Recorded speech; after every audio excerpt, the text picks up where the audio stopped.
Gemma from Beyond Quirks, and today I'm going to be interviewing Bex. Hello. Who is also known as Cherry Lace and Twilight Couture. Yes. Yeah, multiple personalities. So they have their own brand and they also model, but first we're going to start with a bit of modelling. So how did you kind of get started in that?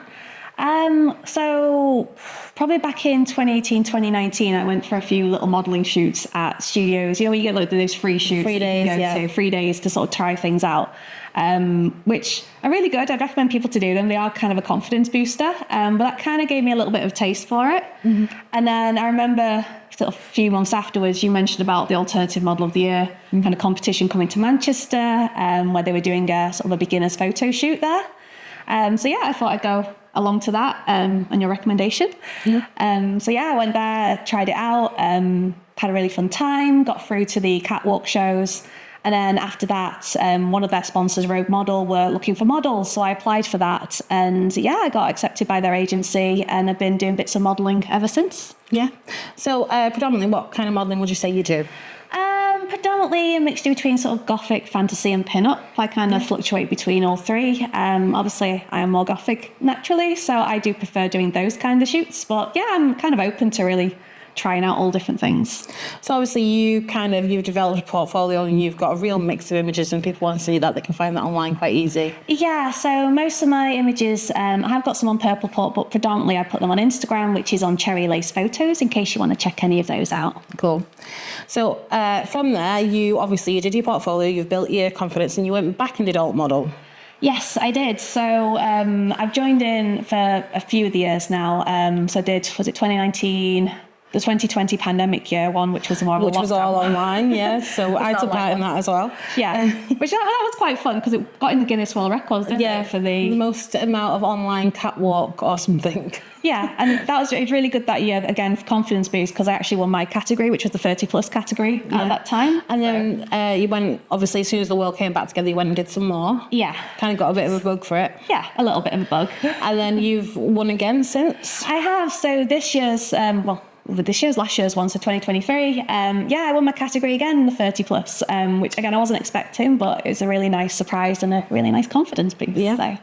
And then over time, you've been making stuff for yourself for shoots anyway. Yeah. And you've probably had people asking, "Oh, where's this from?" Is that how you kind of started your brand, or was there another way you started it? Predominantly started in lockdown, so it was a case of, again, after I'd been accepted by the modelling agency, I was like, 2020, I'm going to do all these shoots. I've got all these things planned. Lockdown.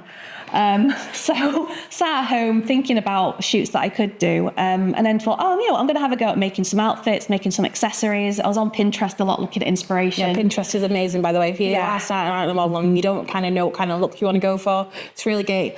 And also what I've done before when someone's come in for a shoot at the studio, I've said to them, look up the type of shoot you're doing because there's poses and inspiration on there as well. Yeah, so I've got loads of boards. I've got one for makeup poses, just outfit ideas, everything. But yeah, so I was looking on Pinterest, seeing all these like beautiful kind of models with big headwear and thought, I'm going to have a go at making some myself. So I did. Then took some pictures, put them online, and then people were like, I really like these. Are you selling them? Have you got an Etsy? So that's what Twilight Couture is? That's your actual brand? So I started off as Nocturne Couture, and then I rebranded back in 2021 to Twilight Couture, which was actually a better move because it's ironically brought a bit more footfall in, I think, because of people looking up to, I guess, Twilight and vampires and it kind of falls in style because it's quite gothic, a lot of the stuff you make. It is, yeah. And I think with the Nocturne one, so many people are asking how you spell it, and Twilight kind of rolls off the tongue easier and people don't remember it. Yeah. And so I've noticed recently, because I do actually follow your Twilight, I love the stuff you make. Thank you. But I've noticed you're now kind of doing full sets. Yeah, so this started off from doing the wedding fairs that people, or just doing pieces for people for weddings generally, that people wanted crowns, but then they wanted accessories to match. So necklaces, earrings, nail claws. I've been working on little harnesses and bits recently as well. So yeah, I was thinking more for like the bridal audience or more for like the modelling audience if they want something that's a more complete look. Creating full sets now for those. And are these yours as well that you're wearing? Yeah, so I do love these. You can't really tell on camera, but if you look up Bex's brand, you will sign them. So they're glasses chains, but these have got little crosses on. And almost like a little blood drop, is it? Yeah, a little bat and a little blood drop. Yeah. These are probably my best seller, to be fair, the glasses chains. American audiences are going mad for them, which is amazing. But yeah, most of my sales at the moment for glasses chains are going to America. So whenever I thought of glasses chains, I've always thought of my grand's kind of rope ones or the old chain ones that are a bit, they're not pretty. No. And then I started seeing yours, I was like, oh, I really want some, but at the moment I have a toddler, so I can't have them. But as soon as he gets past the point of grabbing, I may end up buying a collection of them to go with my outfits, because I do love them. Yeah, that's fine. I'm not going to stop making them anytime soon. But yeah, they started off because, again, I wear glasses, but I don't like wearing glasses. And it's one of those few things, every time I put them on, it's like, oh, it doesn't feel very alternative. It's like, how can I jazz them up and make them just a bit different? So these are probably one of my favourite ones I like to wear with it, but I do some with moons as well, which again are quite popular. So moving forward with your brand, did you have any kind of plans for the future with it? Are you kind of expanding more on what you've already got? Probably going to expand more on what I've got. Again, maybe making more full sets. I've got loads and loads of ideas. It's just having the space to make them all the time.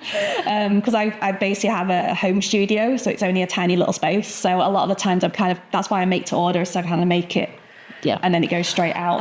In terms of making as well, one of the things I know a lot of our viewers have said they like is you're on TikTok as well. Yeah. So they can actually see the make process, and you put in an orders together and things like that as well. And then kind of you come on, you do little videos and you say what's coming up and things. Yeah, so I am going to be doing more of that. I've been trying to improve my sort of TikTok and Instagram reach recently, because I know Reels are a massive thing now on Instagram as well. So yeah, I am getting more into the habit of making Reels. But yeah, if anyone wants any requests for anything to see how things are made or to see some behind the scenes, I can easily do that.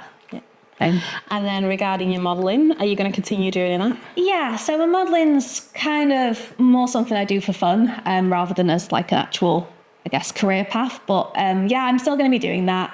Obviously, the more headwear and stuff I make, the more I kind of want to model and take photos in them anyway. So it's kind of a vicious cycle of like, oh, I made something. Oh, I want to model. Well, I quit, 15 years ago I retired, and you still saw me doing it, because that bug never goes. No, it never goes. And it's, as like I said, it's a great confidence booster just, to dress up for a day in something beautiful and just, like feel your more authentic self, I guess. Have you found since doing the modelling that you kind of hold yourself a bit more higher almost? Like you carry yourself better in your day to day? Sometimes. I suppose it depends on like what kind of day I'm having. But when I know I've got like a shoot coming up, I kind of feel like, oh yeah. I used to get like a kind of that pre-build-up of like my confidence rises that little bit more than it normally would. Yeah. Because one thing that a lot of people don't realise, and you do when you're in the industry, is most of us who do this, we have confidence issues and other stuff going on in the background. We're not these big, confident, flamboyant things that you think we are on camera. Most of us, I mean, this is quite a lot of talking for you. You're quite quiet a lot of the time. Yeah, I am. A lot of us are like that. And as soon as you get us in front of a camera, it's like we kind of don our personality, but not quite. It's hard to explain. Yeah, I think sometimes, I mean, I have quite bad anxiety normally. That's one of the reasons why sometimes I'm a bit quiet, because I'm always worried about saying the wrong thing or doing the wrong thing. But even like the most confident models you see out there do suffer with anxiety. Like I've seen people recently doing posts sort of saying like, actually, they do struggle as well with their own self-image, even though they're absolutely beautiful and amazing. It's one of them. Like, I think we all have that inner saboteur that's always trying to sneak out. But I don't know, I think with shoots, even like, for me, it's mainly like the post shoot. Like after I've had the shoot, I just have that element of like, oh, I feel really good. I've done that. Yeah, I feel really good. I've done that. I've achieved it. And can't wait to see the photos. And so, in regards to both your modelling and your business, where can we see you next doing different things?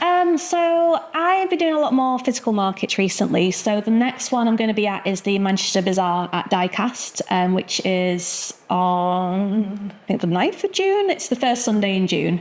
And that's between 4 and 9. After that, I'm at the Liverpool Bazaar on the 14th of June, which is like an evening thing, I think, from... I've seen that advertised, Yeah, so that's usually pretty good. And that's at Zanzibar. And then after that, I'll be at Stockport Tattoo-Con, where I'm going to have a stall in the sort of trader section with the Stockport Alternative Market. And that's the 22nd, 23rd of June. And talking about Stockport Alternative Market, you're going to see us there. Yeah. So we're going to have a photo booth. So if you do go and buy beautiful items from Bex, you can come and have a photo with them.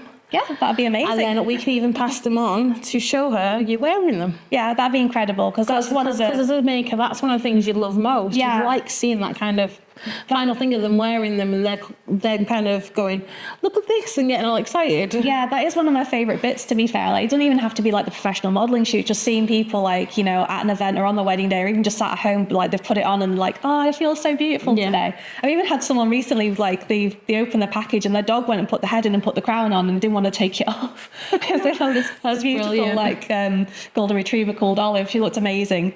But yeah, I think I shared the picture online of that. But that makes my day, just seeing people really happy. That is the thing. If you do order offline and you are on TikTok, tagging videos of you opening up these packages, putting them on, really does make a maker's day. Yeah. So if you do, there's always that meme with like the happy dance, but it's true. Like it's very the true. happy dance. So is there anything else you'd like to say to our viewers?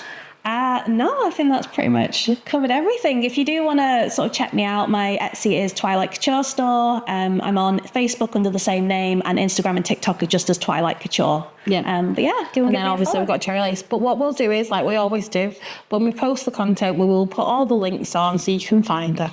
Yeah. Thank you. Thank you. Bye. Bye.